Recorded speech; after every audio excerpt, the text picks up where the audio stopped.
विद्यार्थी मित्रांनो, काल आपण जो प्रॉब्लेम सॉल्व्ह केलाय त्यामध्ये एक शेवटची स्टेप जी आहे ती बाकी आहे, बरोबर? ही शेवटची स्टेप अतिशय सोपी आहे, परंतु त्यासाठी आपण हा प्रॉब्लेम सॉल्व्ह झाल्यानंतर स्वतंत्र तरतूद करूयात. ठीक आहे. वर्किंग नोट्समध्ये त्याला फक्त कॅल्क्युलेशन्स करणं अपेक्षित आहे. तुम्हाला त्या ठिकाणी काय सांगितलं होतं? हे बघा, पूजा दाभाडे कोण आहे? मला का तुम्ही रागवायला भाग पाडता सारखं?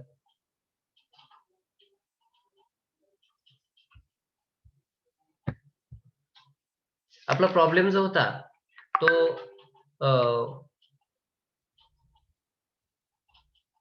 मॅथर प्लांट लिमिटेड मुंबई हा प्रॉब्लेम होता, बरोबर? आणि या प्रॉब्लेम मध्ये आपल्याला ऍट लास्ट काय करायला सांगितलंय? इथे आपल्याला you are required to work out the production rate of recovery of overheads in departments A, B and C under repeated distribution method. Production rate of recovery of overheads. आपल्याला overhead rate of recovery तो calculate करायला सांगितलं आणि त्यासाठी काय base घ्यायचा आहे ते सुद्धा आपल्याला त्या ठिकाणी सांगितलं होतं. तुमच्या ज्या प्रोडक्शन डिपार्टमेंटच्या ए, बी आणि सी च्या ज्या टोटल येणार आहेत त्याला काय करायचं आहे? तुमचे जे एस्टिमेटेड वर्किंग आवर्स दिलेले आहेत तुम्हाला प्रॉब्लेम मध्ये बघा, estimated working hours are as follows. Department A, B आणि सी साठी दिलेले आहेत. डिपार्टमेंट ए साठी आहेत 8257 आवर्स, डिपार्टमेंट बी साठी आहे 8633 आवर्स आणि डिपार्टमेंट सी साठी आहेत 5729 आवर्स. डिपार्टमेंट ए ची जी टोटल कॉस्ट येणार आहे त्याला त्या आवर्सने डिवाइड करायचं. तो झाला तुमचा ओव्हरहेड रेट ऑफ रिकव्हरी. तेवढीच स्टेप जी आहे ती बाकी आहे. तरी सुद्धा मी तुम्हाला तो जो फॉर्मॅट आहे त्याच्या खाली वर्किंग नोट्सचं कॅल्क्युलेशन कशा प्रकारे करायचं आहे त्या संदर्भात सांगणार आहे. मीनवाईल हा जो नवीन प्रॉब्लेम तुम्हाला सॉल्व्ह करायला दिलेला आहे तो या अर्थाने दिलेला आहे की आता मी फारसं न सांगता, अर्थात आता ते पॉसिबल नाही, क्लासरूम मध्ये ते शक्य आहे. मी तुम्हाला प्रॉब्लेम सॉल्व्ह करायला दिलाय, मग तुम्ही प्रॉब्लेम सॉल्व्ह करताय आणि मग मी तो चेक करणार आहे. परंतु आता इथे चेक करण्याची व्यवस्था नाहीये. तरी सुद्धा या प्रॉब्लेम मध्ये आता सगळे अनम्यूट आहात, बरोबर? माझा आवाज सगळ्यांना येतोय. तर या प्रॉब्लेम मध्ये ज्या दोन प्रक्रिया आपल्याला करायला सांगितलेल्या आहेत ते कोणत्या आहेत हे मला तुम्ही सांगायचंय. साधारणपणे शेवटचा पॅराग्राफ जो असतो तो पॅराग्राफ आपल्याला त्या ठिकाणी सांगत असतो की काय करायचं आहे नेमकं. काय आहे ते सेंटेन्स? कोण सांगेल मला? लास्ट सेंटेन्स रीड कोण करेल? येस, माझा आवाज येतोय सगळ्यांना?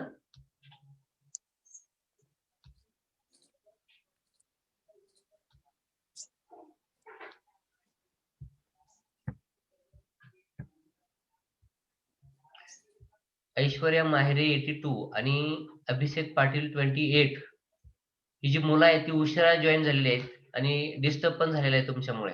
लक्षात घ्या. तुमचा अटेंडन्स इथे आहे पण मी ते घेणार नाहीये. तुम्ही वेळेत दिलेलं नाहीये. ठीक आहे. कोण सांगेल मला आता? येस. 7 वर्क प्रॉब्लेम मध्ये लास्ट सेंटेन्स जे आहे ते वाचायचं आहे, रीड करायचं आहे. Yes, who is there?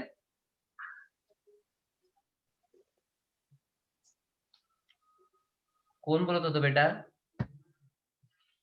Yes.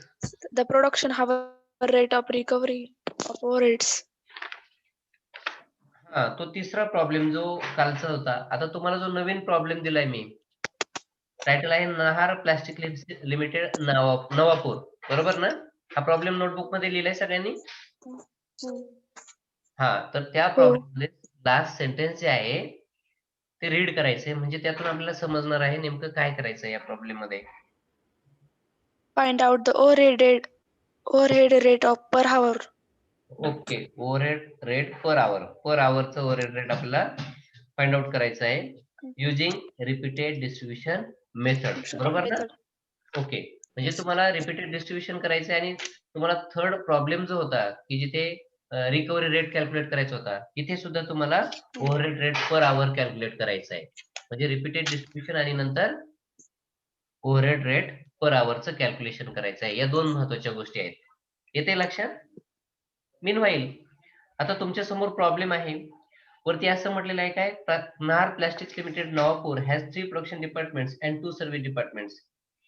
Overhead expenses for March 2020 are as follows. बरोबर. ओव्हरहेड डिटेल्स मध्ये जे आहेत ना ते तुम्हाला दिलेले आहेत. बरोबर. तर त्याच ठिकाणी indirect materials, indirect labours, rent and taxes, electricity charges, plan depreciation आणि सुपरवायझर सॅलरी असे ओव्हरहेड एक्सपेन्सेस दिलेले आहेत. कॉस्ट आहे त्या ओव्हरहेड कॉस्ट.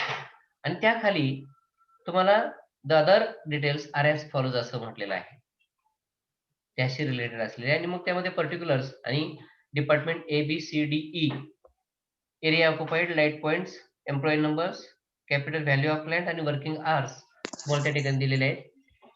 याचा अर्थ काय होतो, आणि खाली काय म्हटले, the expenses of service department D and E are to be charge as follows. Service department D साठी 20%, 50%, 20% आणि 10% असं प्रपोर्शनेट दिले. आणि सर्व्हिस डिपार्टमेंट ई साठी कोणतं प्रपोर्शनेट आहे, 10%, 30%, 40%, 20% अशा प्रकारचं प्रपोर्शनेट आहे. त्याचा अर्थ तुम्हाला समजतोय आता. हे जे डिटेल्स दिलेले आहेत प्रॉब्लेम मध्ये, हे प्रॉब्लेम्स चे डिटेल्स वाचून आपल्याला नेमकं काय करायचं आहे, फक्त रिपीटेड डिस्ट्रीब्युशन करायचं आहे की प्रायमरी डिस्ट्रीब्युशन पण करायचं आहे, मग सेकंडरी डिस्ट्रीब्युशन करायचं आहे, काय सांगता येईल आपल्याला? प्रायमरी करून सेकंडरी करायचं sir. Very nice, very nice. म्हणजे या ठिकाणी जरी आपल्याला असं म्हटलंय की प्रायमरी डिस्ट्रीब्युशन, रिपीटेड डिस्ट्रीब्युशनच्या आधारे सेकंडरी डिस्ट्रीब्युशन करायचं आहे, तत्पूर्वी आपल्याला त्या ओव्हरहेड्सचं प्रायमरी डिस्ट्रीब्युशन करायचं आहे. कारण आपल्याला जो डेटा दिलेला आहे त्यांनी, तर तो first of all you have to apportion the overhead cost to various departments including production and service departments.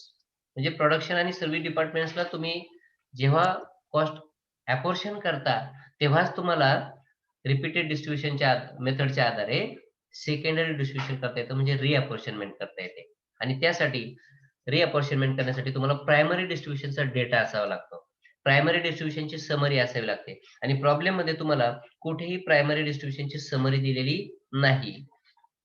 त्यामुळे first of all you have to apportion the overhead cost to various departments including production and service departments. या ठिकाणी production आणि service department हे correlate करतात. काय, ABC आणि मागच्या problem मध्ये एक्स वाय असे दोन सर्व्हिस डिपार्टमेंट आणि एबीसी प्रोडक्शन डिपार्टमेंट्स होते. आता कंटिन्यू केलंय, एबीसीडी हे प्रोडक्शन डिपार्टमेंट्स आहेत आणि एबीसी हे प्रोडक्शन डिपार्टमेंट्स आणि डी आणि ई हे सर्व्हिस डिपार्टमेंट्स आहेत. हा बदल फक्त तेवढा लक्षात तुम्ही घ्यायचा आहे.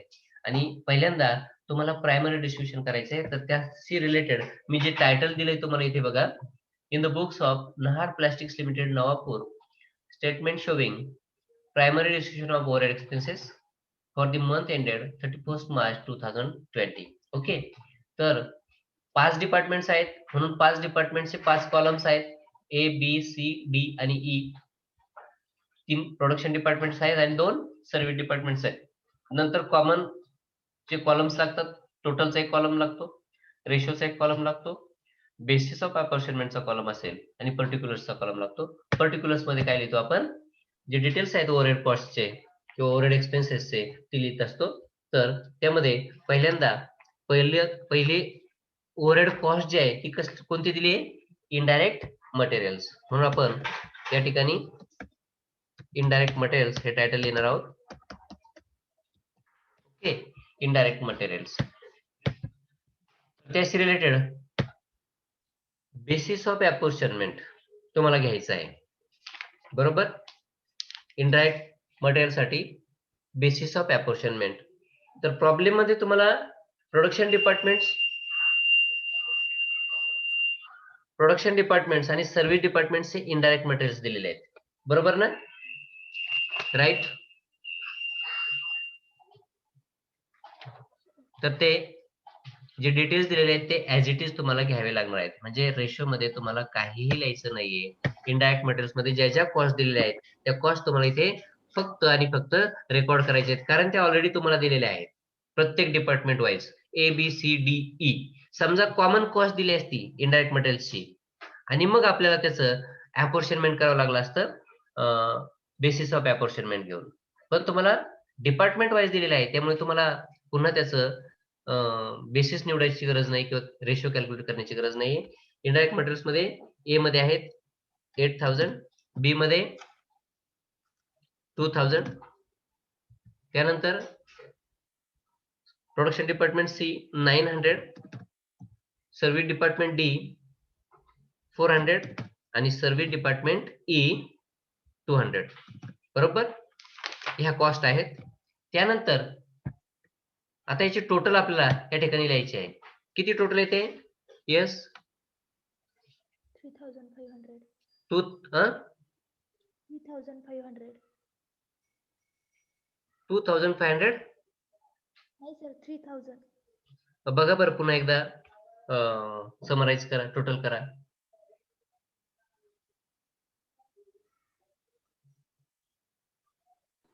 तीन 3,300 सर. हा? सॉरी 4,300. 4,300. Very good. ही आली समरी. बरोबर. त्यानंतरचं टायटल कोणतं आहे? Indirect labour. Labour. Indirect labour. Indirect labour साठी सुद्धा त्यांनी कॉलम दिलेला आहे. इनडायरेक्ट लेबरच्या डिपार्टमेंट वाईज कॉस्ट दिलेले आहे. ABCD त्या किती कॉस्ट आहेत? 1,500. 1,600. डी साठी 1,600. Very good. सी साठी 1,300. 1,300. डी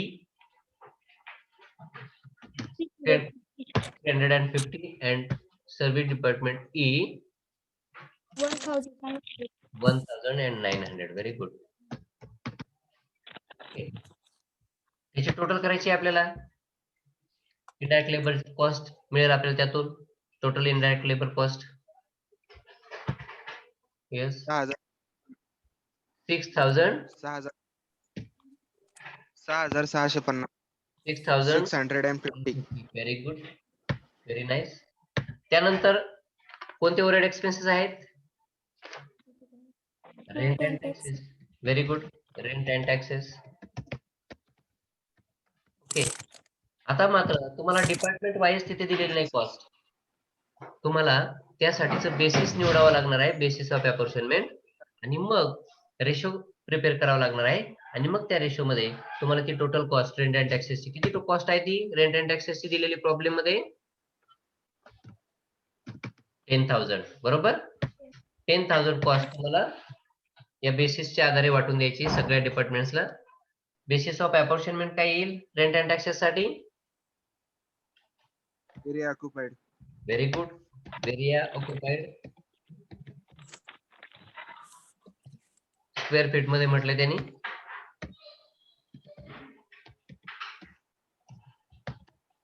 स्क्वेअर फीट मध्ये एरिया ऑक्युपाइड. ऍडिशनल इन्फॉर्मेशन मध्ये जो डेटा दिलाय त्यातून तुम्ही रेंट अँड रेट साठी बेसिस निवडलंय एरिया ऑक्युपाइड, आणि मग प्रत्येक डिपार्टमेंट मध्ये ज्या कॉस्ट दिलेल्या आहेत त्यातून तुम्हाला एरिया जो दिलेला आहे त्यातून तुम्हाला रेशो प्रिपेअर करायचा आहे. किती रेशो येईल? 8 8 has to 10 has to 10 has to. Very good. 10 has to 9 has to very good. 9 has to 7 7 has to 6. 6. Very good. Now you need to apportion the cost of rent and taxes, that is 10,000 in given ratio. The total of ratio is 10,000 divided by total of ratio. What is the total of ratio?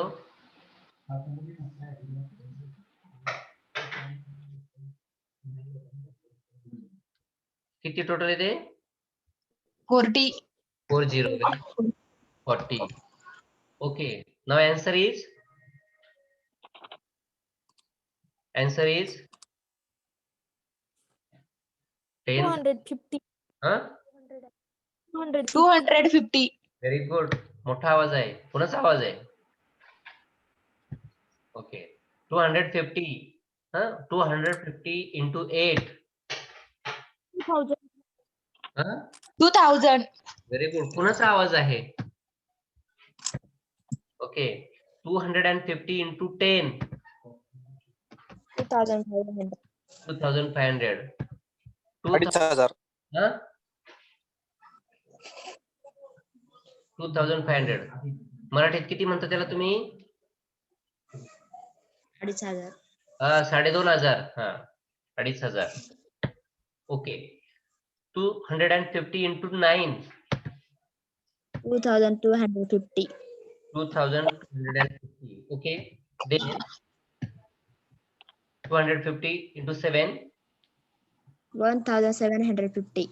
1750. And lastly 250 into 6. 1,500. Huh? 1500. 1500. 1,500. Very good. नंतर overhead expenses कोणते आहेत? Next one, Electricity. Electricity charges. Very good. Then what will be the basis of apportionment for electricity charges? Light points. Very nice. Light points.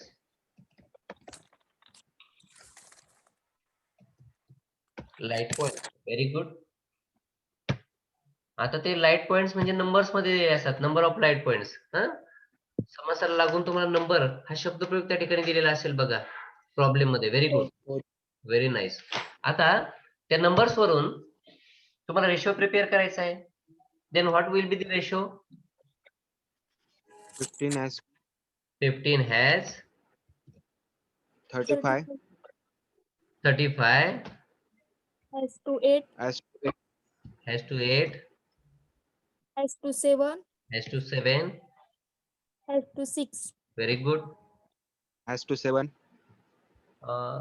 15 has to 35 has to 8 has to 7,000. 7 has to 6. आणि electricity charges cost किती आहे? Electricity charges 7,100. 100. Okay. Okay. 7,100 divided by किती total येते तुमच्या रेशोची? 71. 71.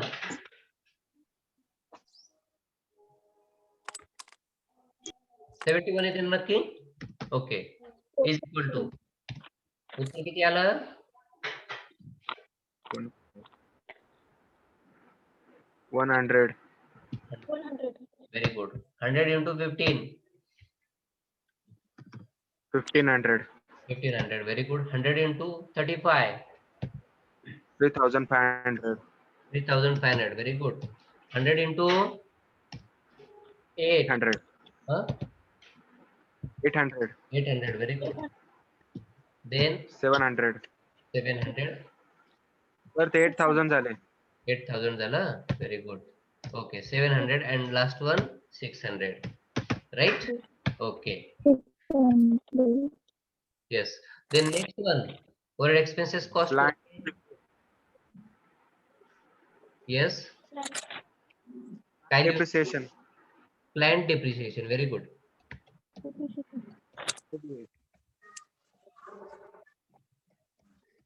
Plant depreciation. Plant depreciation साठी आपण basis of apportionment काय निवडणार आहोत? Capital value of plant. Very nice. Capital value of plant.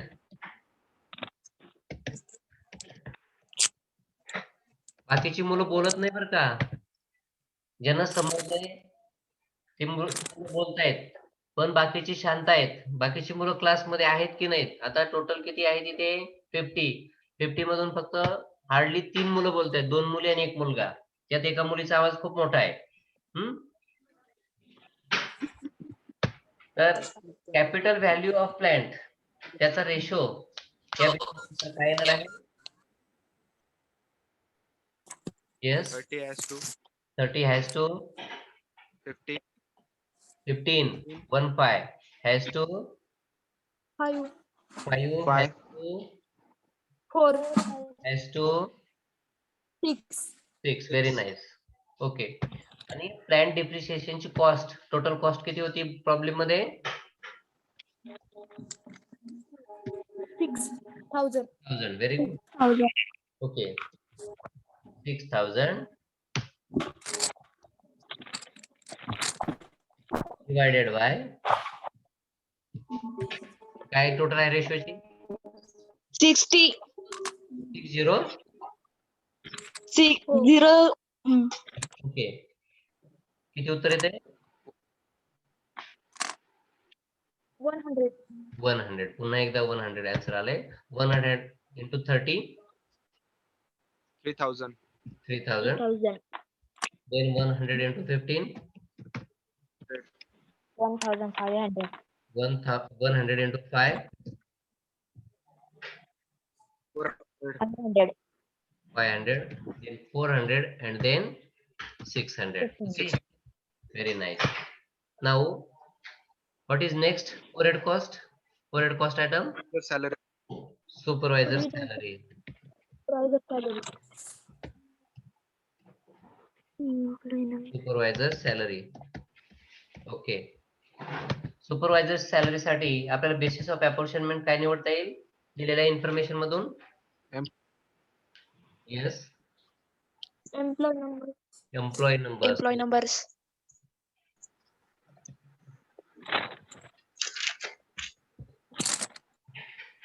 Employee numbers. Very nice. Then what will be the ratio? 5 has to. 5 has, 5 has yes, 15. 5 has, yes, 15. 15. Very good. Has to, Has to 6. has to It 6. has. Very Has good. to 4. Has to 4. Has to. Has 2. Very nice. 5 has to 15, has to 6, has to 4, has to 2. And the cost of supervisor salary, overhead cost, expenses of supervisor salary. How much? 30. 30. Total आहे 3,200. 3,000. 3,200. Very good. 200. 3,200 divided by 32. 32. 32. Good. Then answer is 100. 100. 100. 100. तुम्ही सगळे answers मला 100 च सांगतायत. Okay, 100 into 5, 500. 500. 500. 100 into 15, 1,500. 1,500. 100 into 6, 600. 600. 600. 400. 400. 100. 200. 200. Very good. Okay. Now next overhead cost item. Sample sir. Complex. Very Complete, good. sir. Now you have to summarize primary distribution. Then title is total. Then total of total column. Okay.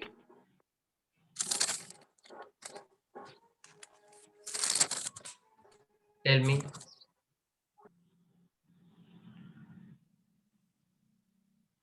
What is the total of total column?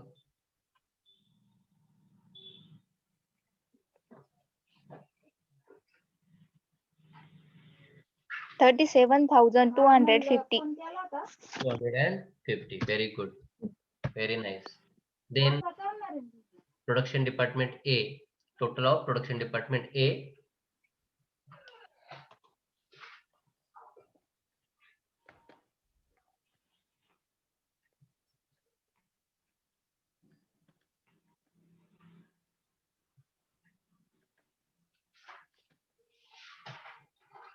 Yes.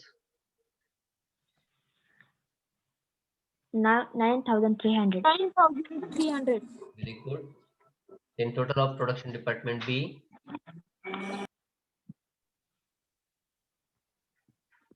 12,600. 12,000. 600. Very good.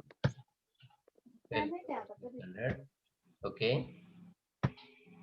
Then total of production department C.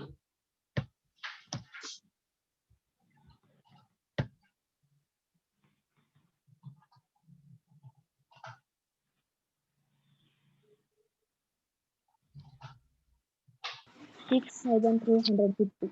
6,350. 350. Very good. Service department D. Total of service department D. 4,000. 4,000. Very good. And lastly, the total of service department E.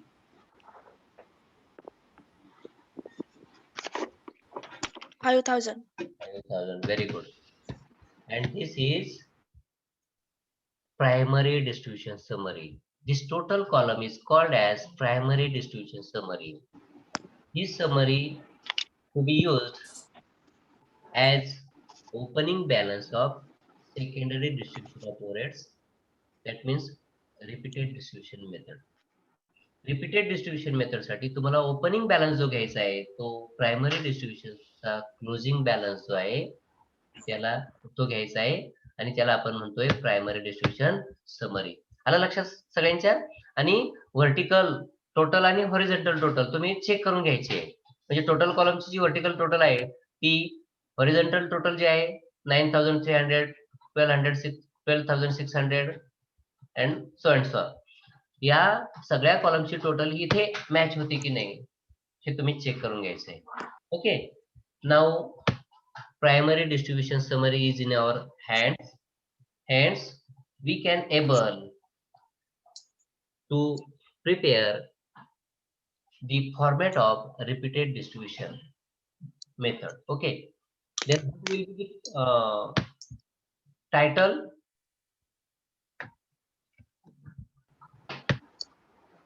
Okay.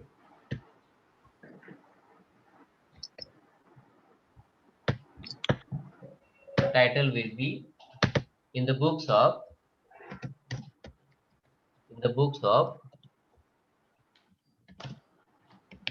Nahar Plastics Limited. Nahar Plastics Limited, Nawapur.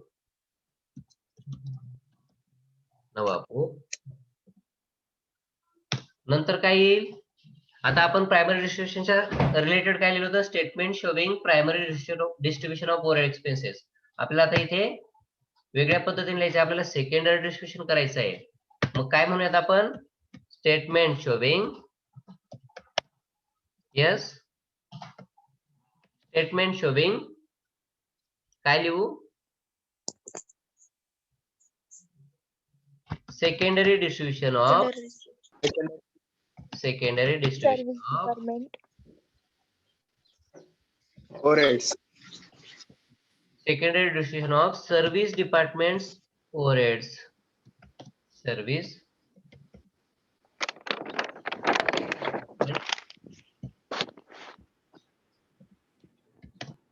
departments overheads to As per overheads cost म्हणूयात. Okay, to कोणत्या डिपार्टमेंट्सला? To production departments, to production departments as per repeated Distribution method. very good, as per repeated distribution method for the month ended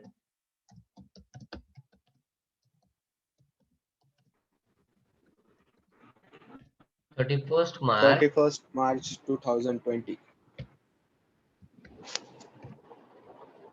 2020. Very good. आणि आता आपल्याला 3 production departments, 2 service departments आणि जे common columns आहेत ते या ठिकाणी प्रिपेअर करायचे आहेत. तर त्या कॉमन कॉलम्स मध्ये कोणकोणते कॉलम्स येतात? पर्टिक्युलर्स, रेशो आणि टोटल. म्हणजे आपल्याला एकूण 5 आणि 3 8 असे 8 कॉलम त्या ठिकाणी रिक्वायर आहेत.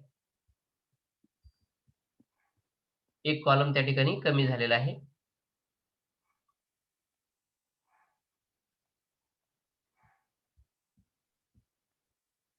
Okay,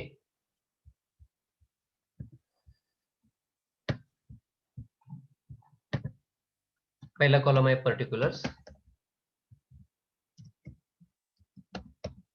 Then next column,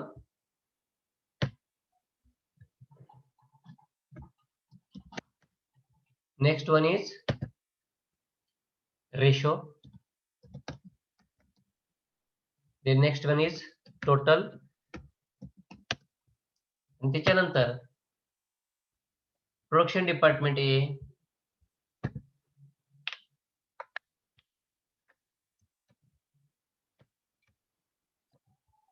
production department बी,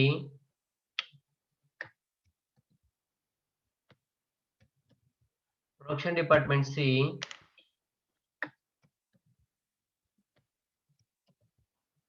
service department D,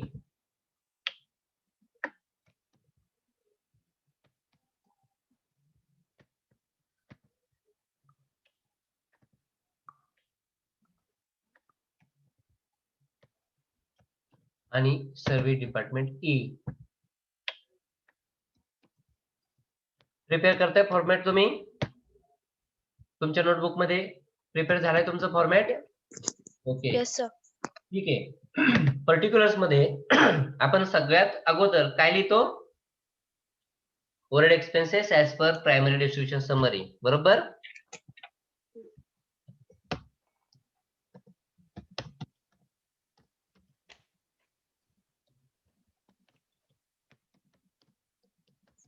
as per primary distribution summary.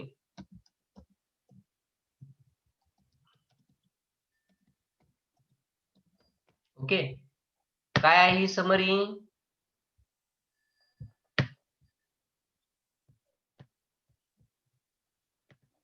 Total काय आहे?